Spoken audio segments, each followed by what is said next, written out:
By January 1861, the young United States of America was beginning to tear apart.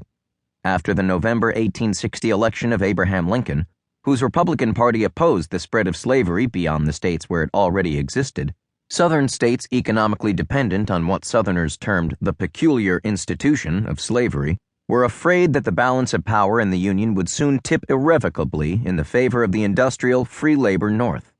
To avoid suffering the consequences of such a shift in political influence, they began carrying through on a threat Southern fire eaters, ardent secessionists, had been making periodically since the 1830s.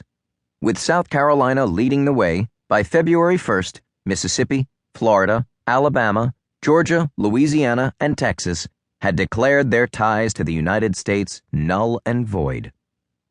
To ardent secessionists, the time had come to form a confederacy of slave-holding states neither dependent on the North nor aggravated by it, and true to its own interpretation of the intent of the Founding Fathers, who had, after all, included provisions supporting slavery in the Constitution. To dedicated Unionists, secession was unthinkable, the death knell of the great American experiment in representative democracy.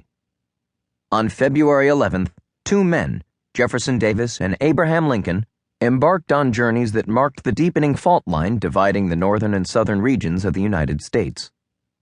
A West Point graduate and former U.S. Secretary of War and Senator from Mississippi, Davis left Briarfield, his plantation just south of Vicksburg, for a 5-day steamboat and railroad journey to the Confederate capital, Montgomery, Alabama.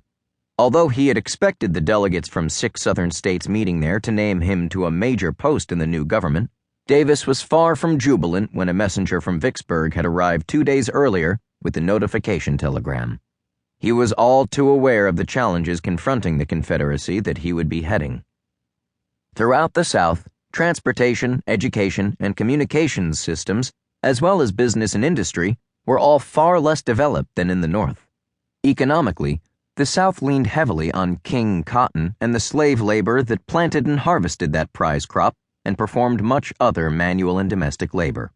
Though heavily dependent on waterborne commerce, the South had no navy.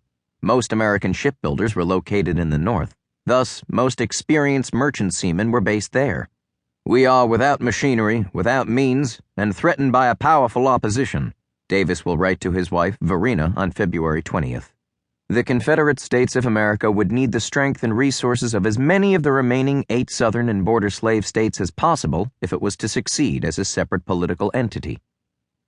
The Confederate president-designate was forced by the comparatively haphazard structure of southern railroads to follow a circuitous route to Montgomery, north and east through parts of northern Alabama and Tennessee, south to Atlanta, Georgia, then west into south-central Alabama and his final destination. Along the way, he was buoyed by what the Charleston, South Carolina, Mercury termed continuous ovations, military demonstrations, salutes of cannon, etc. Davis made more than 24 speeches during the 5-day trip, culminating in an address to the jubilant crowd that greeted him on his arrival in Montgomery on February 16th. There, the Mercury reported, Davis declared that the new Confederacy's only hope was in a determined maintenance of our position, and to make all who oppose us smell Southern powder and feel Southern steel. Our separation from the old Union is complete. No compromise, no reconstruction can be now entertained. These sentiments were received, the paper noted, with tremendous applause. Preparing to leave Springfield, Illinois on a cold, damp February 11th, Abraham Lincoln hoped, as did many other Northerners, that Unionist sentiment, even in the seceded states, remained sufficiently strong to allow peaceful closure of the regional rift. To Lincoln, the Union was permanent and indissoluble, and it was now his principal job to lead the way to its preservation. "The Chief Magistrate derives all his authority from the people," he will say in the inaugural address that he was still crafting as he began his journey to Washington, "and they have conferred none upon him to fix terms for the separation of the states." The final address will be both a firm declaration of principles and an attempt to reassure those Southerners who feared that by the accession of a Republican administration, their property and their peace and personal